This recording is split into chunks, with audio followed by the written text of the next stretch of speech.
Hey everybody, welcome once again to NoDQ&A video right here on youtube.com/NoDQCAW, and as always, NoDQ.com. Thanks as always for watching. Got a lot of questions here, so let's get right down to it. What are the chances of the New Age Outlaws sticking around to help revive the tag team division? This is from Ratitude, and in parentheses he says, F. Weezer. Okay, as far as the New Age Outlaws go, I could see them possibly coming back for one more match. I remember years back, LOD, right before Hawk died, they came out on Raw and had a match with the Dudley Boys. I could see something like that happening with the New Age Outlaws where they come out for one match and help put over a new team, but I don't see them coming back on a regular basis. I know Road Dogg is involved behind the scenes in WWE with an agent role. As far as Billy Gunn goes, I don't know if they're going to keep bringing him back on a regular basis. So I think it's unlikely. I just don't see that happening, but you never know. I could definitely see them coming back at least for maybe one more appearance. I would not rule that out. What do you think about the CM Punk heel turn, and do you agree that WWE needed to have him attack The Rock to turn heel, as if he did the same thing to Cena, the fans would have cheered? I've gotten a ton of questions about CM Punk's heel turn, and I thought it was great. I thought it was very well done. Obviously, it was a heel turn because, first of all, when Big Show came down, he hit the knockout punch, and CM Punk saw the whole thing, and he had the option to do the right thing or the wrong thing, and he decided to try to get the cheap win. So that was step number one. Step number two was when Big Show beat down Cena after the match. CM Punk could have helped John Cena, but instead he decided to turn his back on Cena. So that right there is step number two. And then finally, The Rock comes down. If it wasn't obvious enough that Punk was turning heel, The Rock is going for the people's elbow. Everyone's cheering. Everyone's going crazy. And then bam, CM Punk lays out The Rock. So obvious heel turn. I thought it was really well done to build up to the future. And I'm guessing we're going to see CM Punk versus The Rock at some point. That seems to be the next logical match. And attacking Rock was a great idea. I mean, that's the way to pull the trigger. If it was just Cena that he attacked. I mean, the thing is, people were actually booing Punk when he turned his back on when Big Show was beating up John Cena. CM Punk turned away and people were booing that. So it was working regardless, but overall, it was just a tremendous heel turn, and it'll be interesting to see what CM Punk says on Raw this Monday, and I label it a success. Has CM Punk's heel turn given SummerSlam the momentum it needs? Personally, I don't think Triple H Brock Lesnar has been handled as well as it could have due to Lesnar's dates, but I'm excited to see what Punk will do come the pay-per-view. Definitely, CM Punk's heel turn not only helping the momentum for SummerSlam, but also with the 3-hour Raws, getting people to keep tuning in. Raw did a huge rating on Monday, so a lot of people saw the CM Punk heel turn. And I'm sure that a good majority of those people will at least tune in next week to see where the storyline goes from here.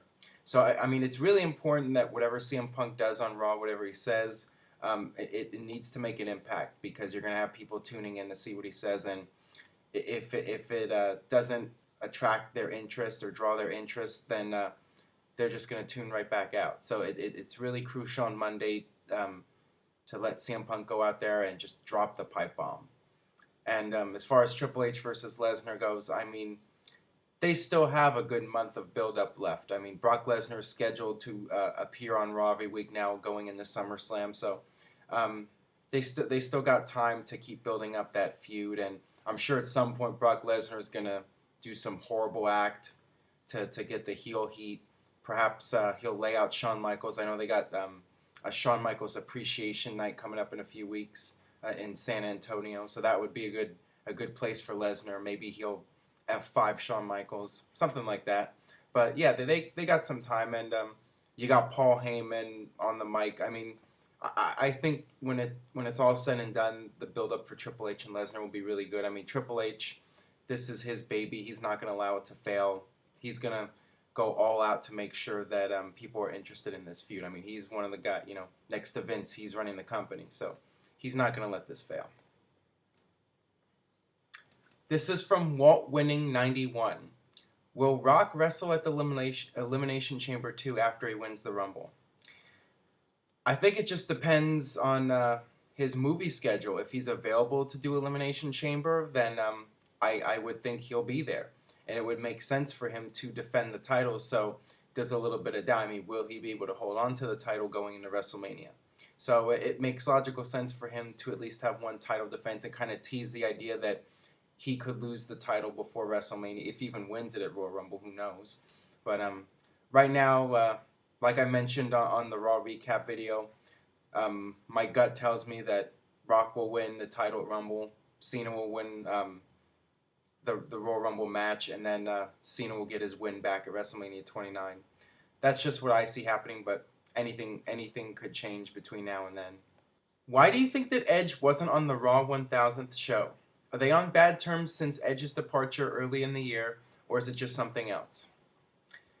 I think it's just the fact that Edge is a guy that seems to really enjoy retirement. He doesn't need to be in the spotlight 24/7, and when you already have a ton of people on the Raw 1000th show, if he was to show up, he would just be in some little cameo skit, and he probably figured, what's the point? I mean, what's the point of just showing up for a little cameo? If he's going to come back, he might as well come back in a big way. And the fact is, he's retired. He can't wrestle anymore. So unless he's coming back to be like a GM or be an authority figure, I guess he feels it's just not necessary. He's better off just staying home and enjoying retirement and letting other people get the spotlight. Just the way I see it.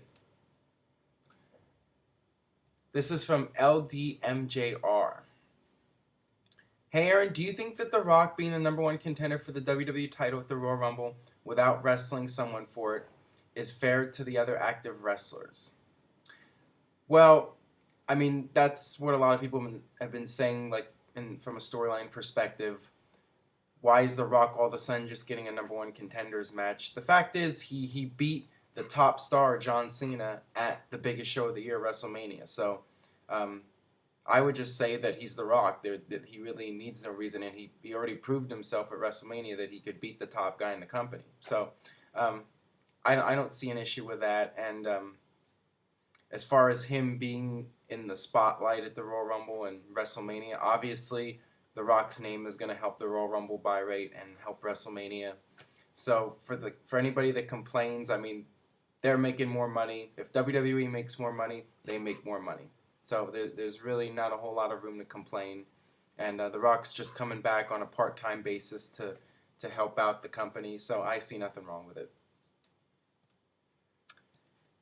Do you think wrestling doesn't seem as real anymore? In my opinion, a lot of moves and finishers are kind of flashy, but don't seem to look like they hurt at all. I would love to hear your opinion on this. I agree with you. I mean, I mentioned this on my Raw recap video, that the one criticism I had of the show was that it felt way too choreographed. Like, obviously, when you're producing a 3-hour show, there's a lot of work involved, and you don't want to screw something up. You want to make sure you have everything down to the very minute.